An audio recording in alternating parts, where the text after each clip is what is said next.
Assine logo esses papéis do divórcio e pode ir embora sem um tostão no bolso. Eu e a Fernanda vamos começar a nossa vida juntos, e para isso, preciso que você desocupe a casa. A voz de Gabriel era um gelo cortante, tratando o fim de um casamento de 12 anos como se fosse um simples encerramento de contrato. Ele disse aquilo na sala de estar que montamos juntos, na casa que era nosso refúgio.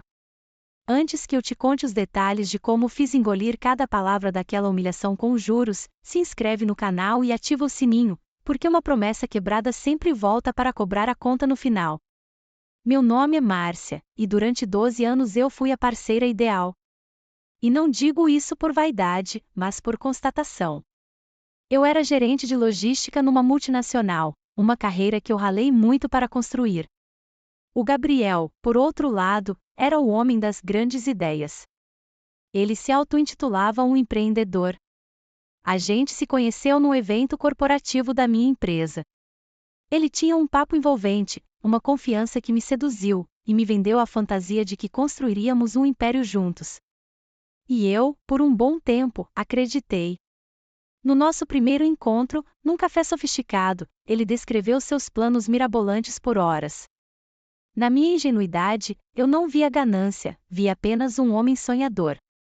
E foi aí que cometi meu primeiro grande erro, não é mesmo? Nos primeiros anos, foi o meu salário, os meus bônus, que pagaram todas as contas e financiaram as 2 primeiras empresas dele, que, previsivelmente, faliram. Eu nunca joguei isso na cara dele, nem uma vez. Para mim, era um investimento no nosso futuro. Quando a terceira empresa, uma consultoria de TI, finalmente começou a dar certo, eu senti uma felicidade genuína. Nosso padrão de vida subiu, compramos um apartamento espetacular, viajamos o mundo. Só que, junto com o dinheiro, o Gabriel mudou. Aquele homem sonhador deu lugar a um sujeito arrogante que se achava o único responsável por todo o sucesso. Ele dizia que o mérito era só dele, e eu, buscando evitar conflito, engolia em seco e deixava passar. Mal sabia eu que, enquanto eu virava noites fechando contratos na minha empresa, ele estava ocupado construindo outro tipo de relacionamento. Nós não tivemos filhos. Foi uma decisão mútua no início, que depois foi sendo adiada. Quando percebemos, o tempo havia passado. Acredito que, no fundo, foi melhor assim. Mas para ele, essa ausência de filhos se transformou na arma perfeita para usar contra mim. Ele costumava dizer, com uma frieza que hoje eu entendo perfeitamente, que não tínhamos nada que realmente nos prendesse um ao outro. A verdade veio à tona da forma mais clichê e humilhante que se pode imaginar. Era uma terça-feira e ele chegou em casa mais cedo que o de costume.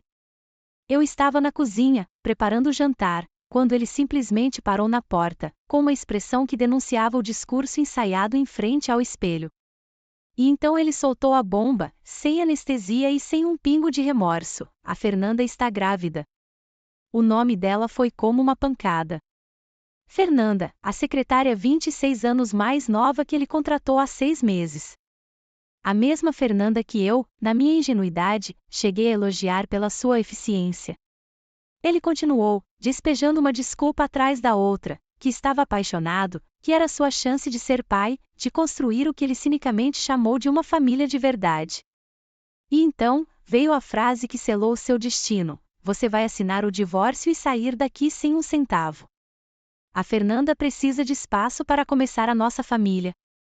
Ele disse isso sem vacilar, com a mesma frieza de quem apresenta um balanço trimestral para a diretoria. Meu mundo não caiu, ele se desintegrou. Mas naquele segundo, o que veio não foi tristeza. Foi uma raiva gelada, uma clareza tão intensa que afiou meus pensamentos. Olhei para o homem com quem dividi mais de uma década da minha vida e tudo o que vi foi um completo estranho, consumido pela própria arrogância. Mas a humilhação estava longe de terminar. Nos dias que se seguiram, Gabriel, acreditando que meu silêncio era sinal de derrota, dobrou a aposta. Ele estava completamente enganado. Começou a me pressionar para assinar um acordo de divórcio absurdo, preparado pelo advogado dele. O documento era um insulto, me oferecia míseros R$ 20.000 e o meu próprio carro. O resto? o apartamento luxuoso, os investimentos que fizemos, a casa de praia que eu comprei com meu bônus de 2 anos atrás, tudo ficaria para ele. É patrimônio da minha empresa, Márcia. Você não tem direito a nada, ele teve a audácia de dizer. A arrogância dele era um véu que o impedia de enxergar o que estava por vir. E a Fernanda era o cúmulo da audácia. Ela começou a se comportar como a senhora da casa antes mesmo de eu arrumar as minhas malas. A gota d'água foi quando cheguei do trabalho e a encontrei na minha sala, com uma arquiteta, medindo as paredes do cômodo que eu mesma decorei. Com o sorriso mais falso que já vi, ela se virou para mim e disse: "Estamos pensando em derrubar essa parede para fazer um living mais amplo, querida." Juro, o meu sangue congelou e ferveu ao mesmo tempo. Respirei fundo, contei até 3, e com a voz mais controlada que consegui, respondi: "Enquanto meu nome estiver na escritura desta casa, a única coisa que você pode derrubar é a sua ilusão de que manda em algo aqui. Por favor, retire-se."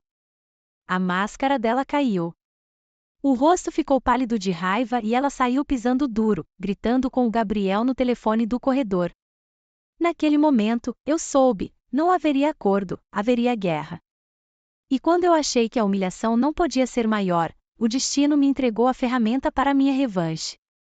Foi através de uma amiga em comum, a Sandra, que ainda mantinha algum contato profissional com o Gabriel. Ela me ligou, e dava para sentir a hesitação na voz dela.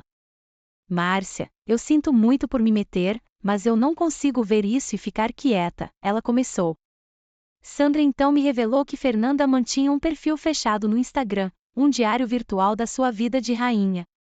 E ali, para os amigos mais próximos, ela não economizava nos detalhes, ostentava bolsas de grife, jantares em restaurantes caros e viagens de fim de semana para resorts de luxo, tudo pago pelo Gabriel.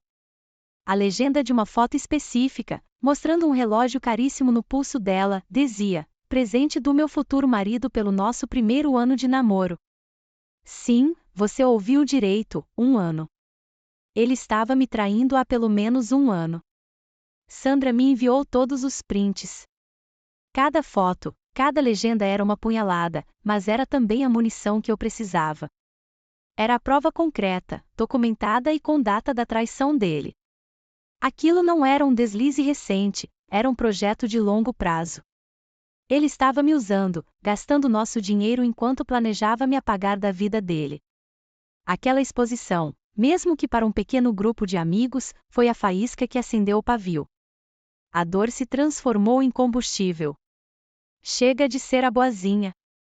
A Márcia compreensiva morreu naquela terça-feira, junto com a minha inocência.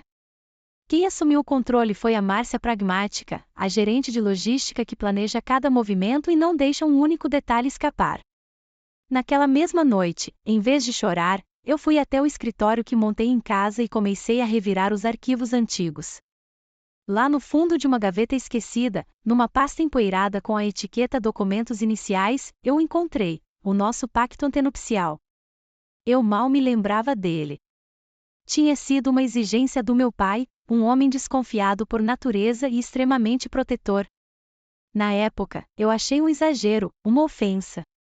O Gabriel fez um drama, disse que era um absurdo, mas como meu pai foi o fiador do nosso primeiro apartamento, ele acabou cedendo e assinou, contrariado. "Assina aqui, Gabriel." "É só uma formalidade", eu me lembro de ter dito, tentando tranquilizá-lo. A ironia era quase poética. Com as mãos trêmulas, eu peguei o documento. As páginas amareladas pareciam sussurrar segredos enquanto eu as folheava, até que meus olhos pararam nela. Cláusula 7, parágrafo B, da dissolução por quebra do dever de fidelidade. Meu coração disparou.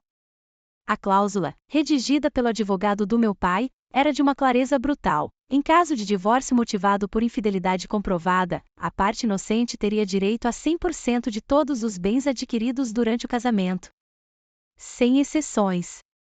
Eu li de novo e de novo. Não era um delírio. Era tinta no papel, com a assinatura dele e firma reconhecida. E foi ali, sob a luz fraca do abajur, que o plano nasceu. Um plano simples, silencioso e absolutamente devastador.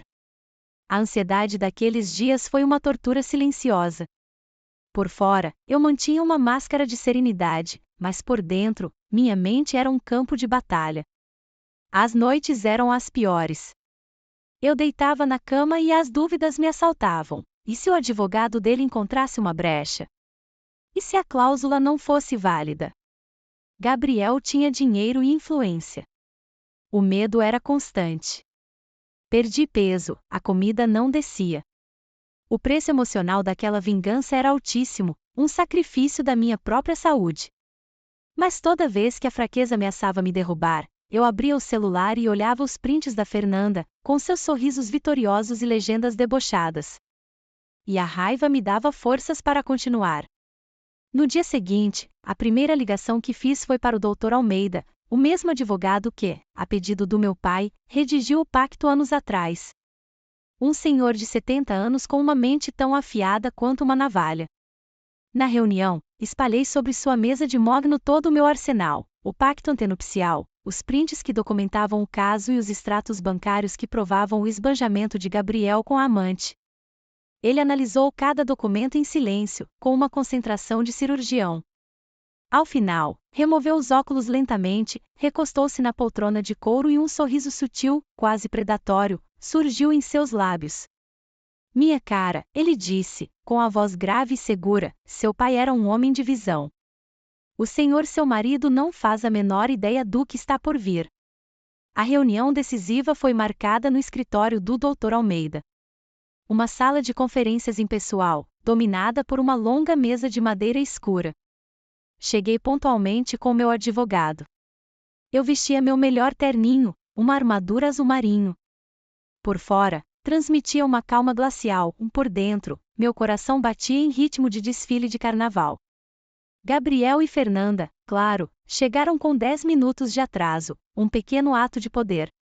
Ele entrou com a arrogância de sempre, e ela, pendurada em seu braço, me lançou um olhar de desprezo, como se eu fosse um detalhe insignificante no seu caminho. O advogado dele, um jovem tão arrogante quanto o cliente, jogou uma pasta sobre a mesa. Vamos acelerar isso. Meu cliente é um homem ocupado, disse ele. Aqui está a proposta, R$ 20 mil e o carro. Assine e podemos todos seguir com nossas vidas. Gabriel abriu um sorriso presunçoso.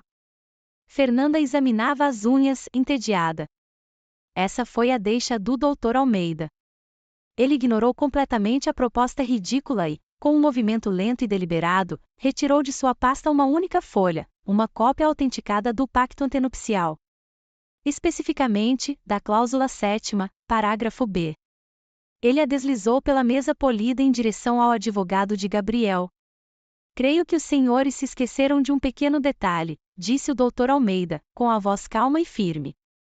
O jovem advogado pegou o papel, a testa franzida em confusão.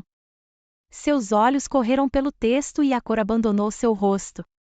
Ele leu uma segunda vez, incrédulo. Virou-se para Gabriel e sussurrou, atônito, o que diabos é isso, Gabriel? Gabriel arrancou o papel da mão dele. Eu pude ver o exato instante em que a compreensão o atingiu.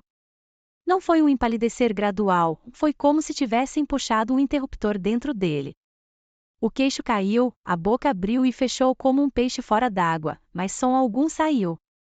Seus olhos saltavam do papel para o meu rosto, em pânico absoluto. Fernanda, completamente alheia, inclinou-se com impaciência. O que foi, amor? Que papel é esse? E foi então que o Dr. Almeida, saboreando cada momento, leu a cláusula em voz alta para toda a sala. Cada palavra ecoava como um martelo, selando o destino do império de Gabriel. A parte inocente terá direito a 100% de todos os bens adquiridos durante o matrimônio. A expressão de Fernanda foi uma obra de arte. O tédio se transformou em choque, e o choque em pura fúria. Isso é um truque, ela gritou, apontando o dedo na minha direção. Sua bruxa. Você planejou isso. Gabriel, finalmente recuperando a voz, gaguejou, desesperado, isso não é válido. Faz anos, eu fui coagido a assinar. Foi quando o Dr. Almeida, com a calma de um mestre de xadrez, abriu seu notebook. Coagido, Sr. Andrade? O senhor me parece bastante à vontade nestas imagens. Ele virou a tela para eles, exibindo um slideshow das fotos do Instagram secreto de Fernanda.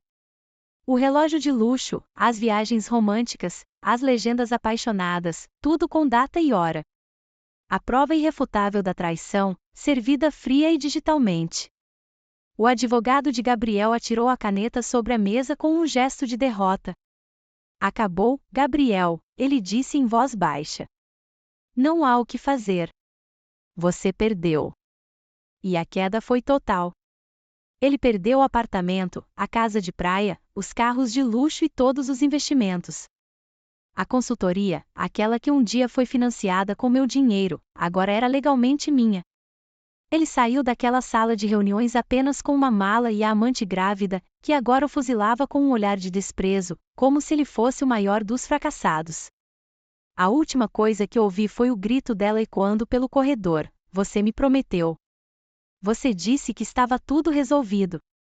A máscara da mulher apaixonada caiu, revelando apenas a ganância frustrada. Já se passaram 6 meses.